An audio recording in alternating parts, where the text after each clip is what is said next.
On September 9, 1890, Harlan Sanders, or Colonel Sanders, as he would eventually become known, was born on a farm in Indiana. His father died when he was just 5 years old, and he came from very little. His mother had to perform several odd jobs, including sewing and canning factory labor, in order to support the family. Due to having to care for his two younger brothers at a young age, Sanders began honing his cooking skills as early as age 7. He frequently stayed up late practicing his craft, and he soon gained a reputation as a superb cook. Sanders began working on a farm at the age of 10, but was ultimately dismissed because he spent so much time with the animals rather than performing the tasks he was hired to do. His mother became enraged. He was out of a job. "You're just no good here," she informed him. "I'm left on my own to support you and your 3 kids, and you won't even put in enough work, so someone will take care of you. It appears that I will never be able to depend on you." Sanders made a promise at that time after feeling humiliated. He would succeed in his endeavors. Sanders' life, however, quickly took a serious turn for the worst when his mother remarried to a violent guy who mistreated his new stepchildren. At the age of 12, Sanders left his home and set out to find his own path in the world, since he was quite clear that he didn't want them. He was able to land a position at another farm, where he would wake up early to feed the animals, attend school throughout the day, and work any other jobs he could find in the evenings. Sadly, it was all just too much. Anna, because Sanders detested, in particular algebra. He quit school when he was just 13 years old, a few weeks into the 7th grade. In his early years, Sanders experimented with a wide variety of occupations. Among these were streetcar conductor, insurance salesman, tire salesman, steamboat operator, midwife secretary, and carriage painter. He served in Cuba as a soldier in the U.S. Army when he was just 15 years old, but this was not how he became a colonel, as he was only in the Army for about 6 months before being discharged, most likely because he was found to be underage when he turned 18. Sanders got married and then had 3 children. Obviously, he needed money to support his family, so he decided to look for a more professional legal position. He completed a male-taught law course, but his legal career ended when he engaged in a courtroom brawl with one of his own clients, which ruined his reputation. Sanders subsequently obtained employment on the railroad. When he was fired from this position as well, Josephine decided to divorce him. She reportedly donated all of their furniture and household goods and returned their children to her parents' home. Sanders was decimated as a result. Not only had he lost his job, but he also appeared to have lost his family. He went to their home and hid in the woods with the intention of abducting his children and taking them home with him when they came outside to play. Thankfully, he decided at the last minute to speak for his father-in-law, who helped him see the light. As a result, Sanders went inside to make amends with his wife and eventually reconciled with her. Sanders could not catch a break, as even this would end in tragedy. Sanders divorced his wife in 1947 after the death of their 20-year-old son. Their marriage disintegrated shortly thereafter because they both struggled to cope with their loss. Consequently, the first half of Harlan Sanders' life was marked by failures and misery. But fortunately, this has changed. A highly improbable event was about to forever alter his life. Sanders began working for Shell in Kentucky at age 40 to manage a gas station and earn extra money. Being a good cook, Sanders opted to prepare meals for his clients in the rear room. He set up a single 6-person table and offered ham steaks, string beans, and warm biscuits.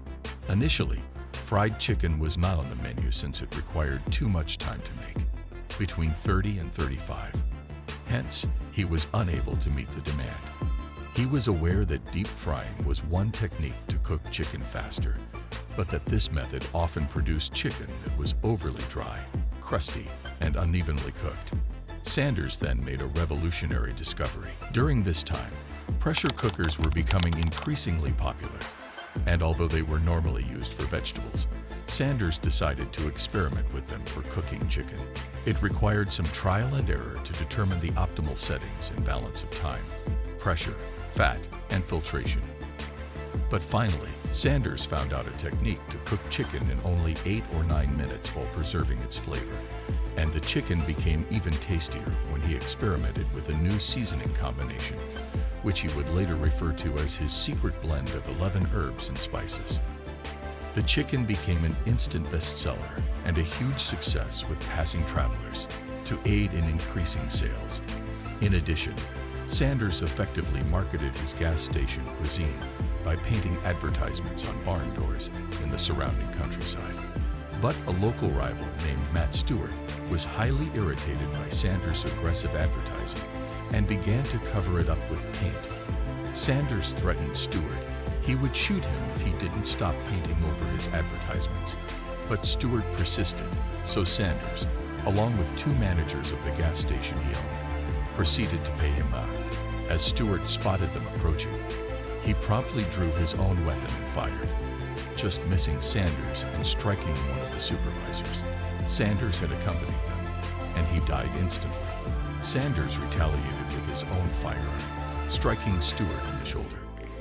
After the gunfight, the police detained all men, and Stewart was sentenced to 18 years in jail for murder. Sanders did not go to jail since he fired in self-defense, but as a result, his opponent is now incarcerated, allowing him to control the local market. His gas station cuisine, especially his fried chicken, sold so quickly that he could hardly keep up with demand. In 1935, in acknowledgement of Sanders' contributions to the cuisine of Kentucky, Governor Ruby Lafon conferred upon him the honorific rank of colonel. So the colonel title was honorary and had nothing to do with his military rank, but Sanders' cell embraced it fully, and from then on he was known as Colonel Sanders instead of his real name, Harlan's.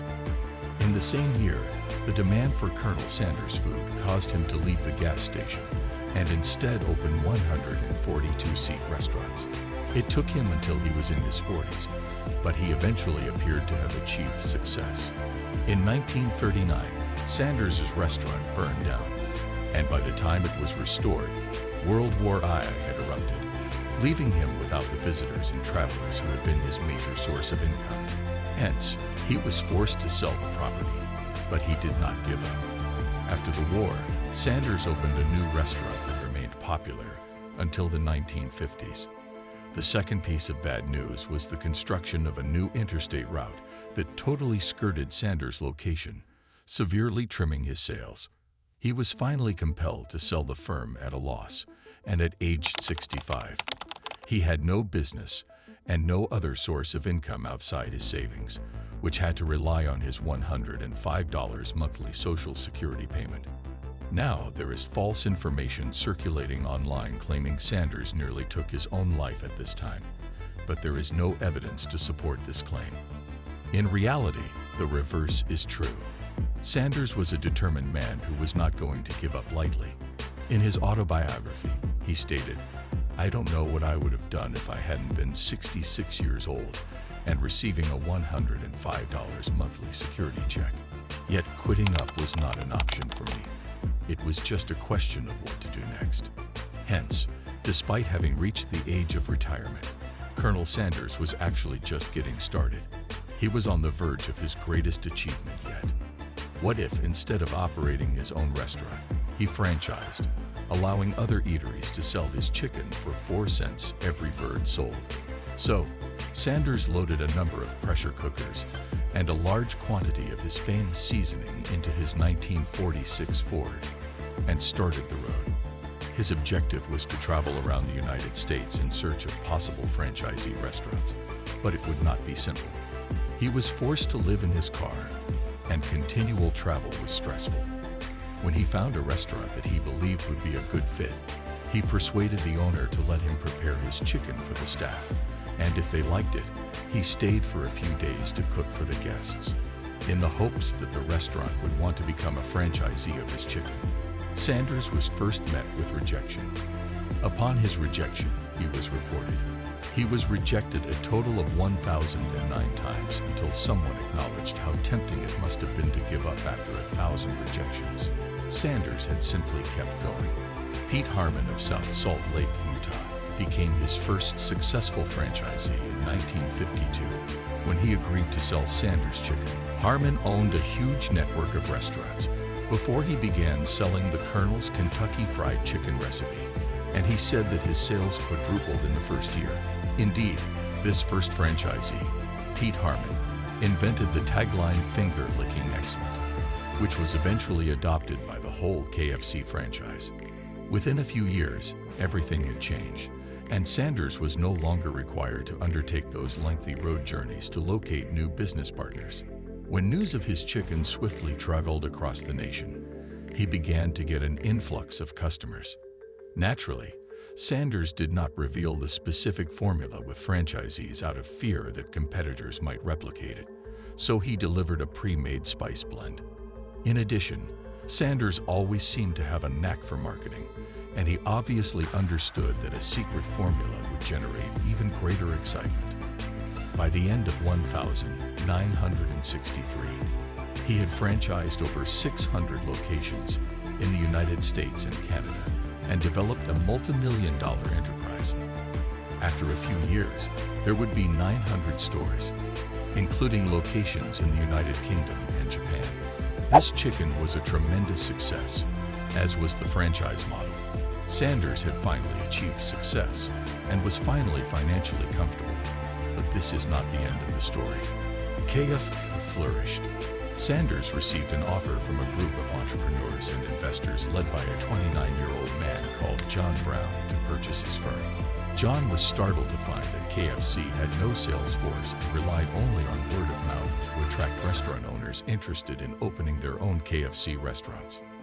John stated to his business colleagues, "Imagine how rapidly we could grow this firm if we were more aggressive with sales."